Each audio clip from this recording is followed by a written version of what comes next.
Hello friends, welcome back to this channel. लक्ष्य तक आपके साथ स्वागत है आप सभी का आपके अपने इस चैनल में। आज है 2 जुलाई और आज हम लोग वो सारे क्वेश्चंस को डिस्कस करने वाले हैं जो कल रात तक की सुर्खियों से बने हुए हैं। तो बहुत ही इंपॉर्टेंट सेशन है, तो इसको स्किप बिल्कुल मत करिएगा। सारा मतलब अंत तक आप इस लेक्चर में बने रहिए, आपको 100% इससे बेनिफिट ही मिलेगा। बाकी इसकी पीडीएफ आपको टेलीग्राम चैनल पर शेयर कर दी जाएगी आपके लिए। बस आप जा कर के टेलीग्राम चैनल को ज्वाइन कर लीजिए। जिसने भी ज्वाइन नहीं किया है उसकी लिंक आपको डिस्क्रिप्शन बॉक्स में मिल जाएगी। और भी हमारे अदर्स चैनल्स हैं, आप अपने सुविधा अनुसार उसको जा कर के ज्वाइन कर सकते हैं। जिससे हमारे इंस्टाग्राम से जुड़ना वो भी जा कर के जुड़ सकता है, वो उसकी लिंक भी आपको इस डिस्क्रिप्शन बॉक्स में मिल जाएगी। तो चलिए सेशन को स्टार्ट करते हैं। सेशन को स्टार्ट करने से पहले जो भी देख रहे हैं इस लेक्चर को प्लीज़ वो लाइक कर दीजिए और अपने दोस्तों के साथ भी शेयर कर दीजिए। और जिसने अभी तक सब्सक्राइब नहीं किया है, न्यू व्यूवर्स हैं, तो प्लीज़ इसको सब्सक्राइब करना ना भूलें। बहुत इंपॉर्टेंट सेशन है, आपको 100% से बेनिफिट ही मिलेगा, ये मैं गारंटी दे रही हूँ। चलिए आज का मोटिवेशन कोट देख लेते हैं क्या है जो आपको एनर्जेटिक बनाने में आपकी मदद करेगा। जीवन में मौके तो सभी को मिलते हैं, जीवन में मौके तो सभी को मिलते हैं, लेकिन सफलता केवल कड़ी मेहनत वालों को ही प्राप्त होती है। बहुत ही सही लाइन लिखा है। समय सभी को मिलता है, मौका सभी को मिलता है, चांस सभी को मिलता है, लेकिन सफलता हर किसी को नहीं मिलती है। सफलता अगर पाना है तो आपको उसके लिए मात्र कड़ी मेहनत करनी पड़ेगी, और मेहनत करेंगे तो 100% आपको सफलता आज नहीं तो कल मिलनी ही चाहिए, मिल ही जाएगी, मिलनी चाहिए, मिल ही जाएगी। बस उसके लिए आपको मेहनत करनी पड़ेगी, थोड़ा सा पेशेंस रखना पड़ेगा और दृढ़ निश्चय होकर के बस आप उस पर लगे रहिए। 100% आपको सफलता मिलेगी ही मिलेगी। तो चलिए सेशन को स्टार्ट करते हैं और आज देख लेते हैं हमारा पहला क्वेश्चन क्या कह रहा है, जो कि आपके लिए इम्पोर्टेंट हो सकता है। पहला क्वेश्चन है, QS best student cities ranking 2023 के अनुसार छात्रों के लिए सबसे बेहतर, एक मिनट थोड़ा कलर चेंज कर लेते हैं। QS best student cities ranking 2023 के अनुसार कौन सा छात्रों के लिए सबसे बेहतर शहरों की सूची में कौन सा शहर दुनिया के सर्वश्रेष्ठ शहर के रूप में नामित किया गया। यहाँ पर दुनिया का पूछा है, अगर भारत का पूछेगा तो उसके लिए भी अभी आंसर बताएंगे। अभी हम लोग दुनिया के सर्वश्रेष्ठ शहर के रूप में नामित किया गया है, उसको हम लोग देख लेते हैं, वो है लंदन। क्या कह रहा है, QS best student cities ranking 2023 के अनुसार छात्रों के लिए सबसे बेहतर शहरों की सूची में कौन सा जो सिटी है वो दुनिया के सर्वश्रेष्ठ सिटी के रूप में नामित किया गया है, दैट इज़ लंदन। क्या है वो, लंदन है।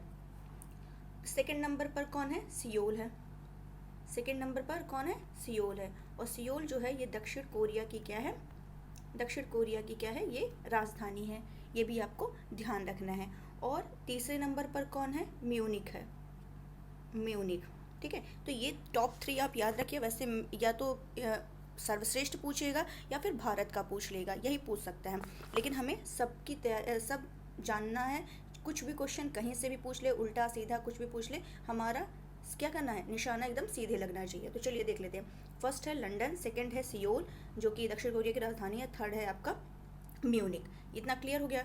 अगर ये भारत में पूछ ले कि भारत में सबसे मतलब जो टॉप पर है वो कौन है, भारत में नंबर 1, तो वो है मुंबई।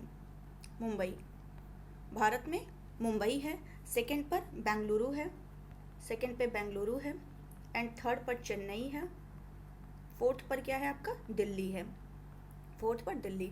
फर्स्ट पे इंडिया, भारत में अगर नंबर 1 पूछ ले तो Mumbai, second Bengaluru, third Chennai, fourth Delhi. अगर वैश्विक स्तर पर मुंबई की रैंकिंग पूछ ले कि क्या है, 103, ये भी आप जान लीजिए। और बेंगलुरु की पूछ ले तो इसकी हो जाएगी 114।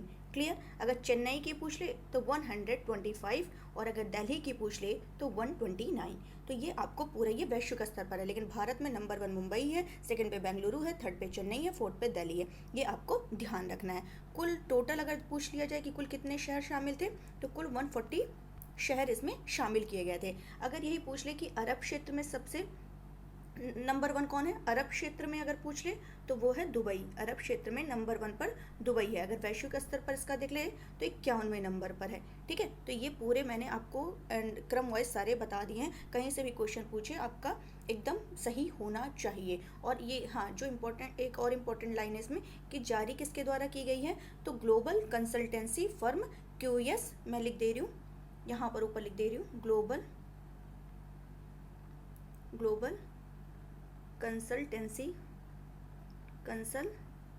कंसल्टेंसी फर्म QS क्वाक्वेरेली, एक मिनट, क्वाक्वेरेली साइमंड्स के द्वारा ये जारी की गई है। उम्मीद है ये सारे पॉइंट आपको बहुत ही क्लियर हो गए होंगे। चलते हैं नेक्स्ट क्वेश्चन की तरफ, देख लेते हैं क्या कह रहा है। कांतार ब्रांड्स 2022 रिपोर्ट के अनुसार भारत का सबसे मूल्यवान वैश्विक ब्रांड कौन सा है? तो भारत का सबसे मूल्यवान, अगर भारत का पूछे तो भारत की दृष्टि, भारत का ही मोस्ट ऑफ टाइम पूछता है, तो वो कौन से हैं? TCS है। तो भारत के जो टॉप 100 में आए हैं, टॉप 100 तो छोड़िए, टॉप 4 हम देखते हैं। भारत के जो टॉप 4 में हैं वो है नंबर 1 TCS है, सेकंड पे आपका SDFC है, सेकंड आपका SDFC है, थर्ड आपका इन्फोसिस है, एंड फोर्थ आपका क्या है? LIC। फोर्थ आपका क्या है? LIC। तो ये चारों आपको ध्यान रखना है। अगर सबसे मूल्यवान पूछ ले तो TCS लगाएंगे, चारों क्रम से पूछ ले तो TCS, SDFC, इन्फोसिस, LIC, ये आपको क्लियर रखना है। ये टॉप 100 जो सबसे बड़े ब्रांडों में, ये टॉप 100 में ये टॉप 4 जो हैं ये शामिल हैं। टॉप 100 में इनकी रैंकिंग की गई है। जैसे कि अगर बात करें TCS, तो TCS 46 नंबर पर है, ठीक है। और अगर बात करें इसकी इन्फोसिस की, तो ये 64वें नंबर पर है। इन्फोसिस कितने नंबर पर है? 64वें नंबर पर है। SDFC 61वें नंबर पर है, SDFC 61वें नंबर पर है, और LIC आपका 92 नंबर पर है। तो इसको रैंकिंग के साथ आप याद कर लीजिए तो बहुत ही अच्छा। TCS 46, SDFC 61, इन्फोसिस 64 और LIC आपका 92, ठीक है। तो ये आपको पूरा ध्यान रखना है। लेकिन अगर ओवरऑल पूछ ले, वर्ल्ड का पूछ ले, दुनिया का पूछ ले, दुनिया का सबसे मूल्यवान ब्रांड कौन सा है, तो वो आपका है एप्पल। वो क्या है? एप्पल। वो आपका क्या है? एप्पल, ठीक है। इसकी जो है कितनी बिलियन डॉलर? 947 बिलियन डॉलर इसकी जो है ब्रांड वैल्यू है। ये आपको ध्यान रखना। उसके बाद गूगल आते हैं, थर्ड पे अमेजोन आता है, फोर्थ पे माइक्रोसॉफ्ट आता है, ठीक है। तो ये सारे आपको ध्यान रखने हैं। कौन कौन सा? आपका एप्पल हो गया, फर्स्ट पे एप्पल, सेकंड पे गूगल, थर्ड पे अमेजोन, फोर्थ पे माइक्रोसॉफ्ट। तो ये आपको मैंने भारत के भी 4 बता दिए और इसके भी मैंने 4 आपको बता दिए। उम्मीद है आपको पूरा क्लियर हो गया होगा। नेक्स्ट क्वेश्चन देख लेते हैं, फ्लोर टेस्ट। इसमें ये आपकी, एक मिनट, इसको थोड़ा शॉर्ट करते हैं क्योंकि ये आपका स्टेटमेंट वाइज है, जिसमें आपको देखना है कि कौन सा सही है। कितने स्टेटमेंट है? 2 स्टेटमेंट। पहले तो यही देख लेते हैं, इसमें क्या बताना है, कौन सा सही नहीं है, ये बताना है। तो चलिए देख लेते हैं कौन सा सही नहीं है। फर्स्ट कह रहा है, यहाँ पे कह रहा है फ्लोर टेस्ट के संदर्भ में निम्न कथनों पर विचार कीजिए। क्या हमको देखना है? Floor test. तो फ्लोर टेस्ट क्या होता है अभी हम लोग ये समझते हैं। पहले देख लेते हैं कि ये क्या कह रहा है। इसमें बताना है कि कौन सा सही नहीं है। क्या बताना है हमको? कौन सा सही नहीं है। पहले यही देख लेना चाहिए कि क्या क्वेश्चन पूछा है, क्योंकि बहुत जल्दबाजी में आंसर बच्चे लगा देते हैं और गलत हो जाता है। तो पहले हमें देखना चाहिए क्या पूछ रहा है एक्चुअली में। तो इसमें पूछा है कौन सा सही नहीं है। फर्स्ट कह रहा है, यह बहुमत के परीक्षण के लिए उपयोग किया जाने वाला शब्द है। तो हो सकता है सही हो, मुझे नहीं पता। चलिए आगे देख लेते हैं क्या कह रहा है। फ्लोर टेस्ट से संबंधित राज्यपाल के संवैधानिक प्रावधान अनुच्छेद 123 राज्यपाल को राज्य विधानसभा को बुलाने, ये मंग लिख दिया गया है, टाइप हो गया गलती से, भंग होगा, भंग करने और सत्रावसान करने का अधिकार देता है। अच्छा ये बताइए, पॉलिटी पढ़ रहे होंगे तो पॉलिटी आप लोग को पता होगा कि 123 आर्टिकल जो है ये क्या कहता है। ये तो अध्यादेश जारी करने की शक्ति 123 के तहत ये अध्यादेश जारी करने की शक्ति यहाँ देता है। तो इस हिसाब से ये स्टेटमेंट तो 100% रॉन्ग हो गया, क्योंकि ऐसे ही क्वेश्चन पूछेगा, बीच में दे देगा, आप फ्लो में पढ़ेंगे तो गलत हो जाएगा। आराम से समझ के पढ़ेंगे तो आप लगा लेंगे, क्योंकि 123 क्या करता है? अध्यादेश जारी करने की शक्ति देता है, जो कि आपका गलत है। तो इस हिसाब से पूछा था कौन सा सही नहीं है, तो ये स्टेटमेंट आपका रॉन्ग है and first statement is right. Clear? अब चलिए हम लोग समझ लेते हैं फ्लोर टेस्ट क्या होता है। फ्लोर टेस्ट एक ऐसा प्रस्ताव होता है जिसके जरिए क्या किया जाता है, ये जाना जाता है कि मौजूदा जो सरकार है, ठीक है, प्रेजेंट टाइम में जो सरकार है उसके पास बहुमत है या नहीं है, बहुमत है या नहीं है, मतलब कि सरकार को विधायिका का समर्थन प्राप्त है या फिर नहीं प्राप्त है। इन शॉर्ट कहा जाए कि यह एक कैसी है? संवैधानिक प्रणाली है। फ्लोर टेस्ट क्या है आपकी? एक संवैधानिक प्रणाली है, संवैधानिक प्रणाली है। क्लियर है। जिसके तहत क्या करता है, जो राज्यपाल है वो मुख्यमंत्री को राज्य विधानसभा में बहुमत साबित करने के लिए कहता है, और ये जो है संसद और राज्य विधानसभा दोनों में होता है। क्लियर है। तो इसमें जो राज्यपाल होगा वो सिर्फ ऑर्डर देता है, सिर्फ आदेश देता है। फ्लोर टेस्ट में देखा जाए तो राज्यपाल का किसी भी तरह का हस्तक्षेप नहीं होता है, किसी भी तरह का हस्तक्षेप नहीं होता। तो स्टेटमेंट ऐसे दे सकता है कि राज्यपाल का इसमें पूरी तरह से हस्तक्षेप होता है, तो गलत। ये केवल आदेश देगा, इसमें कोई हस्तक्षेप राज्यपाल की साइड से नहीं होता है। फ्लोर टेस्ट एक पारदर्शी प्रक्रिया है जिसमें विधायक होंगे वो विधानसभा में पेश होकर के अपना क्या करते हैं, वोट देते हैं। और फ्लोर टेस्ट से पहले क्या की जाती है, पार्टियां जो होती हैं वो क्या करती हैं, व्हिप जारी करती हैं। क्या जारी करती हैं, व्हिप जारी करती हैं। जब भी फ्लोर टेस्ट देना होगा सभी पार्टियां अपने विधायकों को क्या करेंगी, व्हिप जारी करती हैं, और इसी व्हिप के जरिए पार्टियां क्या करेंगी, अपने विधायकों को हर हाल में विधानसभा में मौजूद रहने के लिए, प्रेजेंट रहने के लिए कहेंगी। अगर कोई विधायक जो है इसका उल्लंघन करता है, व्हिप का उल्लंघन करता है, तो उसके खिलाफ क्या होगा, दल बदल कानून के तहत कार्यवाही की जाएगी। उम्मीद है ये सारे आपको क्लियर हो गए होंगे, सारे फैक्ट जितने भी मैंने बताए हैं। और बहुत ही इंपॉर्टेंट क्वेश्चन है ये, आपका मेंस 2023 में देखने को मिलेगा, और आपका प्री में भी देखने को मिलेगा। इसको आप स्टार्ट जितना बनाना हो बना लीजिए, मोस्ट इंपॉर्टेंट क्वेश्चन है ये। चलते हैं नेक्स्ट क्वेश्चन की तरफ। निम्नलिखित कथनों पर विचार कीजिए। यहाँ पर विचार ही करना है, तो चलिए विचार कर लेते हैं। और पूछा है यहाँ पर कौन सा सही है, चलिए देख लेते हैं कौन सा सही है। क्या कह रहा है, हाल ही में राष्ट्रीय जांच एजेंसी NIA का महानिदेशक दिनकर गुप्ता को नियुक्त किया गया है। सही है या गलत है, ये आपको बताना है। राष्ट्रीय जांच एजेंसी भारत में आतंकवाद का मुकाबला करने के लिए भारत सरकार द्वारा स्थापित एक संघीय जांच एजेंसी है। तो दोनों स्टेटमेंट सही है, आपको ये ध्यान रखना है। बहुत इंपॉर्टेंट क्वेश्चन है ये भी, कि राष्ट्रीय जांच एजेंसी का महानिदेशक किसे नियुक्त किया गया है, दिनकर गुप्ता को नियुक्त किया गया। और ये जो NIA है ये आतंकवाद का मुकाबला करने के लिए भारत सरकार के द्वारा स्थापित किया गया है, और कैसी है, एक संघीय जांच एजेंसी है। तो ये भी आपको क्लियर हो गया होगा। चलते हैं अपने नेक्स्ट क्वेश्चन की तरफ। नेक्स्ट क्वेश्चन हमारा क्या कह रहा है, चलिए देख लेते हैं। ये है जिसे नियुक्त किया गया दिनकर गुप्ता जी। नेक्स्ट क्वेश्चन, हाल ही में कौन सा एयरपोर्ट अक्षय ऊर्जा से जरूरतें पूरी करने वाला देश का पहला हवाई अड्डा बन गया है। क्या क्वेश्चन कह रहा है, हाल ही में कौन सा एयरपोर्ट अक्षय ऊर्जा से जरूरतें पूरी करने वाला देश का पहला हवाई अड्डा बन गया है। चलिए देख लेते हैं कौन सा बन गया है। वो है आपका इंदिरा गांधी अंतर्राष्ट्रीय हवाई अड्डा। कौन सा बन गया है, इंदिरा गांधी अंतर्राष्ट्रीय हवाई अड्डा। तो ये आपको ध्यान रखना, ये भी आपका इंपॉर्टेंट क्वेश्चन है। नेक्स्ट क्या कह रहा है, 23 से 24 जून 2022 को आयोजित 14वां ब्रिक्स शिखर सम्मेलन 2022 की अध्यक्षता किसके द्वारा की जा रही है। तो ये किसके द्वारा की जा रही है, इस बार शी जिनपिंग के द्वारा की जा रही है। ये कहाँ के हैं, चाइना के हैं। ठीक है, तो ये आपको ध्यान रखना है। पिछली बार कौन किया था, भारत किया था।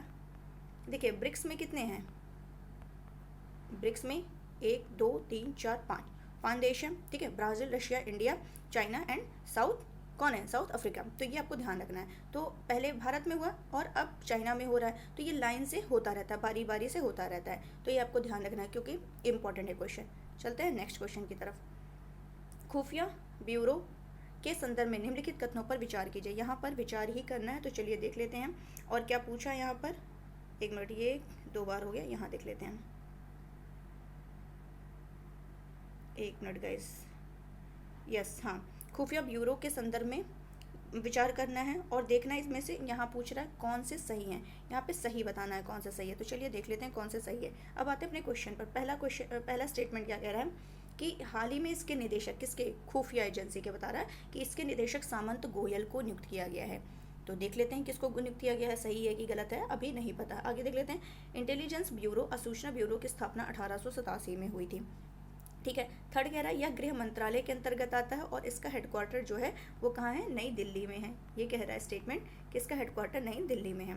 तो अगर गाइस देखा जाए तो इसके निदेशक जो है वो सामंत गोयल को नियुक्त नहीं किया गया है। तो कौन है इसकी जगह पर, इसके जो निदेशक हैं उनका नाम है तपन कुमार ठेका। क्या नाम है उनका, तपन कुमार ठेका। तो ये आपको ध्यान रखना कि निदेशक ने ये जो क्या नाम है इनका, खुफिया ब्यूरो के जो निदेशक हैं उन्होंने क्या किया है कि इसके लिए ठेका ले लिया। तो इस तरीके से आप थोड़ा ट्रिक लगा करके याद कर सकते हैं कि इन्होंने क्या किया है, इंटेलिजेंस ब्यूरो का क्या लिया है, ठेका ले लिया है। तो इनका नाम है तपन कुमार ठेका, इन्हें नियुक्त किया गया। तो इस हिसाब से ये स्टेटमेंट रॉन्ग है, हमें सही बताना था। तो आपका 2 और 3 स्टेटमेंट सही हो जाएगा, क्योंकि इसकी स्थापना जो है 1887 में हुई थी और ये गृह मंत्रालय के अंतर्गत आता है। इसका जो हेडक्वार्टर है वो नई दिल्ली में है। चलते हैं अपने नेक्स्ट क्वेश्चन की तरफ। क्या कह रहे हैं, हाल ही में किस राज्य या केंद्र शासित प्रदेश को राष्ट्रीय MSME पुरस्कार 2022 के प्रथम पुरस्कार से सम्मानित किया गया है? किसे किया गया है, चलिए देख लेते हैं। तो ये जो MSME है, MSME, ठीक है, किस राज्य या यूटी को राष्ट्रीय MSME पुरस्कार 2022 के प्रथम पुरस्कार से सम्मानित किया गया है? वो है ओडिशा। ओडिशा सरकार को इसके विकास के लिए, MSME के विकास के लिए जो विभिन्न विकासात्मक पहल उन्हीं के आधार पर ये जो MSME क्षेत्र का प्रचार और विकास में जो उन्होंने जो उत्कृष्ट योगदान दिया उसको इस क्षेत्र में क्या किया गया है, पुरस्कार दिया गया है। अब फर्स्ट पे ओडिशा है, तो सेकंड और थर्ड भी जानना जरूरी हो सकता है, सेकंड पूछ ले, थर्ड पूछ ले। तो बिहार जो है, बिहार सेकंड रैंक पर है, सेकंड, और हरियाणा जो है ये थर्ड रैंक पर है। तो क्रमशः तीनों नाम याद रखिए कि ओडिशा, बिहार, हरियाणा, ओडिशा, बिहार, हरियाणा। क्लियर हो गया होगा आपको। अगर देखा जाए कालाहांडी, अगर क्वेश्चन पूछ ले कि क्षेत्रीय विकास के लिए, केवल क्षेत्रीय विकास के लिए, पर्टिकुलर भी पूछ सकता है, तो क्षेत्रीय विकास के लिए जो MSME क्षेत्र के प्रचार और विकास में उत्कृष्ट योगदान जो दिया है वो कालाहांडी है। और ये महत्वाकांक्षी जिले को किस श्रेणी में पाया है, महत्वाकांक्षी जिले में, महत्वाकांक्षी जिले में कालाहांडी को मिला है। और ये किस तीसरे पुरस्कार से इसको सम्मानित किया गया है, कालाहांडी को। उम्मीद है ये भी क्वेश्चन आपको अच्छे से क्लियर हो गया होगा। चलते हैं नेक्स्ट क्वेश्चन की तरफ। नेक्स्ट क्वेश्चन हमारा क्या कह रहा है कि हाल ही में किसने रणजी ट्रॉफी 2021-22 का खिताब जीता है? तो कौन जीता है, तो MP जीता है। रणजी ट्रॉफी किसने जीता है, मध्य प्रदेश ने जीता है। किसको हरा करके जीता है, मुंबई को हरा करके जीता है। मध्य प्रदेश मुंबई को हरा करके जीता है। और कहाँ हुआ है ये गेम, ये हुआ है बेंगलुरु। बेंगलुरु के जो M चिन्नास्वामी है वहीं पर ये खेला गया है। इस फाइनल मैच में MP ने क्या किया है, मुंबई को 6 विकेट से हरा दिया है। तो ये भी आपका इंपॉर्टेंट क्वेश्चन है, ध्यान रखिएगा। नेक्स्ट क्वेश्चन है, हाल ही में महाराष्ट्र के औरंगाबाद जिले का नाम बदलकर क्या रखा गया है? अभी महाराष्ट्र से संबंधित कल मैंने क्वेश्चन डिस्कस किया था, तो ये आपको याद ही होगा, ठीक है। तो महाराष्ट्र चर्चा में था, तो इसीलिए ये भी चर्चा में है। क्वेश्चन हो सकता है पूछ ले, तो आपको ध्यान रखना है। क्या कह रहा है कि हाल ही में महाराष्ट्र के औरंगाबाद जिले का नाम बदलकर क्या रख दिया गया, तो संभाजी नगर रख दिया गया है। क्या रख दिया गया है, संभाजी नगर रख दिया गया। और ये औरंगाबाद का नाम बदलने की जो मांग थी वो उद्धव ठाकरे के द्वारा, किसके द्वारा, उद्धव ठाकरे के द्वारा बहुत लंबे समय से चली आ रही थी। तो अभी जाते जाते इन्होंने क्या किया, इसका नाम बदल करके औरंगाबाद कर दिया। और ये जो संभाजी है, संभाजी नगर कर दिया ना, तो संभाजी मराठा जो राजा थे छत्रपति शिवाजी, मराठा राजा छत्रपति शिवाजी के सबसे बड़े पुत्र थे, जिनके नाम पर ये पार्टी का नाम रखा गया था। उम्मीद है ये क्लियर हो गया होगा। और औरंगाबाद की बात करें, ये जो औरंगाबाद यहाँ दिया है, तो औरंगाबाद को इसका नाम देखा जाए तो 17वीं शताब्दी में, कब, 17वीं शताब्दी में मिला था, जब मुगल सम्राट औरंगजेब क्या थे, इस क्षेत्र के क्या थे, गवर्नर थे। उम्मीद है ये सारे क्वेश्चन आपको क्लियर, ये फैक्ट क्लियर हो गए होंगे। और इन्होंने केवल औरंगाबाद का ही नाम नहीं बदला है, और भी 2 है, वो भी देख लेते हैं। कि जो एक हवाई अड्डा है उसका नाम बदल करके इन्होंने किस पर किया है, नवी मुंबई में एक हवाई अड्डा है, उसका नाम DB पाटिल के नाम पर रखने का फैसला किया है। किसके नाम पर, DB पाटिल के, DB पाटिल के नाम पर रखने का घोषणा किया है। और देखा जाए उस्मानाबाद एक शहर है, उसका नाम बदल करके उस्मानाबाद का नाम बदल करके इन्होंने क्या रखना चाहा है, कर दिया है, धाराशिव। तो तीनों ध्यान रखना कि औरंगाबाद का संभाजी नगर, और जो नवी मुंबई है उसका नाम बदल करके DB पाटिल, और ये जो उस्मानाबाद शहर है इसका नाम बदल करके धाराशिव कर दिया गया है। तो ये सारे क्वेश्चन आपको क्लियर हो गए होंगे। बस आप सेशन को लाइक कर दीजिए, देखने के बाद प्लीज़ उसको तुरंत लाइक कर दिया करिए, क्योंकि आपको पता है सेशन इंपॉर्टेंट है, बिना इंपॉर्टेंट के कोई भी कुछ क्वेश्चन तो डिस्कस करेगा नहीं, तो प्लीज़ इसको लाइक कर दिया करिए। चलिए नेक्स्ट क्वेश्चन डिस्कस कर लेते हैं। क्या कह रहे हैं कि 30 जून 2022 को इसरो ने क्या कह रहा है, PSLV C-53 से किस देश का DSEO सैटेलाइट लॉन्च किया है? तो कहाँ का लॉन्च किया? सिंगापुर। अभी इसरो ने एक सप्ताह के अंदर ही क्या किया है, ये मतलब ये जो PSLV C-53 है, इससे 3 विदेशी उपग्रह को 30 फॉरेन सैटेलाइट्स को यहाँ पर अपने प्रक्षेपण स्थल से कक्षा में क्या किया, स्थापित किया। ये जो PSLV है, PSLV C-53 है, पहले PSLV क्या होता है इसको देख लेते हैं। पोलर सैटेलाइट लॉन्चिंग व्हीकल, क्या कहते हैं, पोलर सैटेलाइट लॉन्चिंग व्हीकल। तो ये PSLV C-53 जो है ये इसरो की एक वाणिज्यिक इसरो की एक व्यावसायिक शाखा है जिसका नाम क्या है, NSIL। ये क्या होता है, NSIL, new space India limited. New space India limited ये इसरो की क्या है, व्यावसायिक शाखा है जिसको NSIL कहा जाता है। ये इसका दूसरा विशेष रूप से क्या है, ये इसका दूसरा विशेष रूप से वाणिज्यिक मिशन है। इसको अभी क्या किया गया है, 23 जून को ही GSAT-24 का फ्रेंच गुयाना के कोवुरू से सफल प्रक्षेपण किया गया था। ठीक है, इतना क्लियर हो गया होगा। और ये जो PSLV C-53 है, PSLV C-53 ने क्या किया, जो सतीश धवन अंतरिक्ष केंद्र है उसका दूसरा लॉन्च पैड से उड़ान भरा और सिंगापुर के 3 उपग्रह, 3 सैटेलाइट्स, कौन कौन से, एक तो यही है आपका DSEO सैटेलाइट, दूसरा है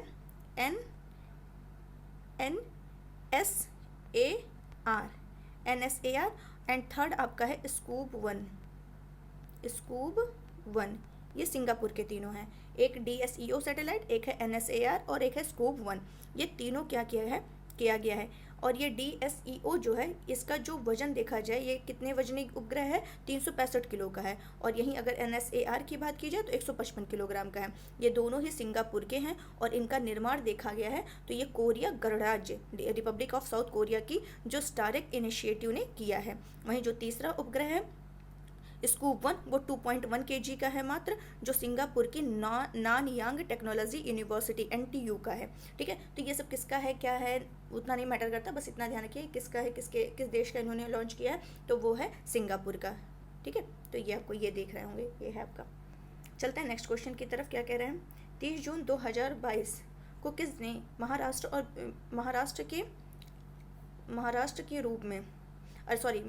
के CM के रूप में, ये गलत हो गया थोड़ा सा, यहाँ टाइपिंग मिस्टेक है, कि 30 जून 2022 को किसने महाराष्ट्र के CM के रूप में शपथ ली है। तो वो कौन लिया है, क्या नाम है उनका, महाराष्ट्र के 20वें यहाँ होना चाहिए था, बीच में टाइप हो गया है। 30 जून 2022 को किसने महाराष्ट्र के 20वें CM के रूप में शपथ ली है, तो उनका नाम है एकनाथ शिंदे। क्या नाम है उनका, एकनाथ शिंदे। इनको शपथ किसने दिलाया है, तो वहाँ के जो राज्यपाल है, राज्यपाल ही वो दिलाते हैं शपथ। तो कौन है, भगत सिंह कोश्यारी के द्वारा इनको क्या किया गया है, शपथ दिलाया गया है। किसके मतलब इस्तीफा देने के बाद, उद्धव ठाकरे के इस्तीफा देने के बाद ये क्या किए हैं, शपथ लिए हैं। चलते हैं नेक्स्ट क्वेश्चन की तरफ। अब कुछ रिवीजन करते हैं। रिवीजन क्योंकि जून में मैंने लेक्चर नहीं प्रोवाइड कर पाए थे कुछ प्रॉब्लम की वजह से, तो अभी क्या करेंगे, कुछ क्वेश्चन जो उधर के इंपॉर्टेंट क्वेश्चन होंगे वो यहाँ पर हम लोग थोड़ा थोड़ा करके रिवीजन कर लेंगे ताकि हमारा एग्जाम के पॉइंट ऑफ व्यू से कोई भी क्वेश्चन छूटने ना पाए। चलिए देख लेते हैं, भारत ने किस देश के साथ राष्ट्रमंडल राजनयिक अकादमी कार्यक्रम की घोषणा की है, तो किसके साथ की है राष्ट्रमंडल राजनयिक अकादमी कार्यक्रम की घोषणा, ब्रिटेन के साथ की है। प्रतिवर्ष राष्ट्रीय सांख्यिकी दिवस कब मनाया जाता है, 29 जून को मनाया जाता है। नेक्स्ट क्वेश्चन है, कामाख्या मंदिर किस राज्य में स्थित है, जहाँ वार्षिक रूप से अम्बुबाची मेले का, ये अम्बुबाची मेले की दृष्टि से, त्यौहार की दृष्टि से ये इंपॉर्टेंट हो जाता है, जो कि चर्चा में था, वो कहाँ पर है, वार्षिक रूप से आयोजन किया जाता है, ये असम में है। किस देश ने, ये भी इंपॉर्टेंट है आपका, स्टार बना लीजिए, किस देश ने जुलजाना, क्या है, जुलजिना नाम से एक ठोस ईंधन वाला रॉकेट लॉन्च किया है, तो ये किसका है, जुलजाना, ये ईरान का है। किसका है, ईरान का है। नेक्स्ट क्वेश्चन क्या कह रहा है, किसे अंतर्राष्ट्रीय भारोत्तोलन महासंघ का नया अध्यक्ष चुना गया है, मोहम्मद जलूद को चुना गया है। ये भी इंपॉर्टेंट है, मोहम्मद जलूद को चुना गया है।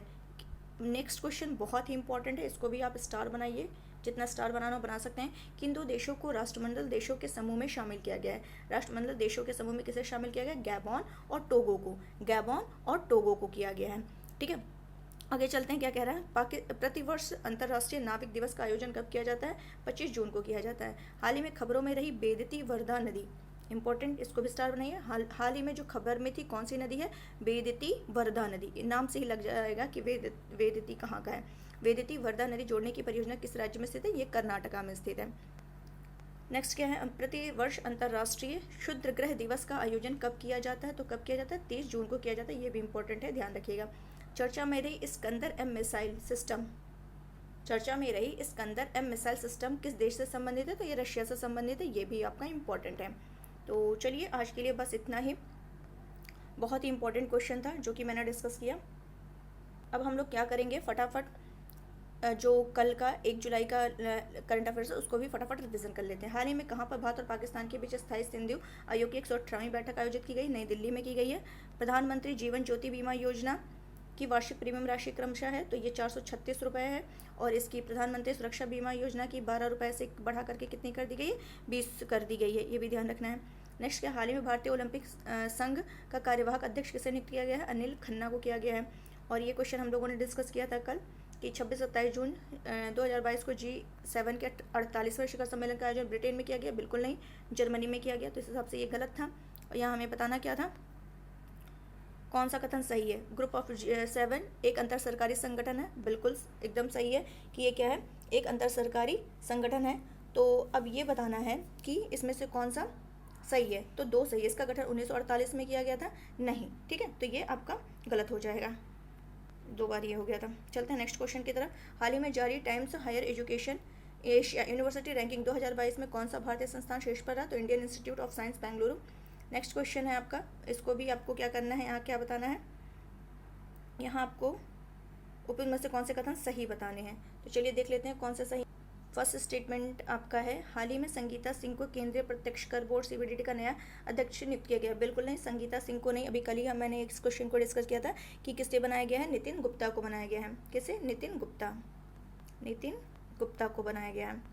और सीबीडीटी वित्त मंत्रालय में राजस्व विभाग का हिस्सा है? बिल्कुल सही है। सीबीडीटी को राजस्व बोर्ड अधिनियम 1963 से क्या है? अधिकार प्राप्त है। तो 2-3 सही है, फर्स्ट गलत था। हाल ही में डेयरी और पशुपालन मंत्रालय ने कहाँ पर one health project pilot project launch किया? तो बेंगलुरु में किया है। 28 और 29 जून 2022 को कहाँ पर जीएसटी परिषद की 47वीं बैठक आयोजित की गई? चंडीगढ़ में की गई, ठीक है। और गैस अथॉरिटी ऑफ इंडिया के चेयरमैन और प्रबंध निदेशक किसे नियुक्त किया गया? संदीप कुमार गुप्ता को। हाल में कहाँ पर यूरेनियम के विशाल भंडार प्राप्त हुए हैं? तो राजस्थान के सीकर जिले के खंडेला में हुए हैं। और मैंने ये भी बताया था कि यूरेनियम का भंडार सबसे ज़्यादा कहाँ पर है? तो झारखंड में फर्स्ट है, आंध्र प्रदेश में सेकंड है, और राजस्थान में 3rd नंबर पर है। तो ये आपको ध्यान रखना है। तो चलिए आज के लिए बस इतना ही, और कल फिर डिस्कस करते हैं इंपॉर्टेंट क्वेश्चंस को। ये आप मैप में लोकेशन देख लीजिए कि गैबॉन, कांगो, अभी मैंने नाम लिया था, तो गैबॉन, कांगो गणराज्य, ये लाइन से हैं। तो ये आपको ध्यान, ये मैप भी डेली मैं दिखा दिया करूँगी, जो भी आपके चर्चा में बने रहेंगे, क्योंकि मैप से भी क्वेश्चंस पूछे जाते हैं हमेशा। तो ये आपके लिए बहुत ही इंपॉर्टेंट है, ध्यान रखिएगा। तो ये मैंने मैप दिखा दिया है, और मैप डेली देखते रहिए, दे दिया है। और ये इंडिया का मैप है जो कि कर्नाटका भी आया था, तो कर्नाटका को भी मैं दिखा दे रही हूँ कहाँ पर है आपका। ये है, ये देखिए, ये कर्नाटका है, ठीक है। तो ये आप मैप देखते रहिए, बहुत ही इंपॉर्टेंट है। तो चलिए आज के लिए बस इतना ही। उम्मीद है सेशन आपको समझ आया होगा, पसंद आया होगा। तो प्लीज़ इसको लाइक करिए, दोस्तों के साथ शेयर करिए, और जो नए हैं प्लीज़ इसको सब्सक्राइब करना बिल्कुल मत भूलिए। और फीडबैक ज़रूर दिया करिए।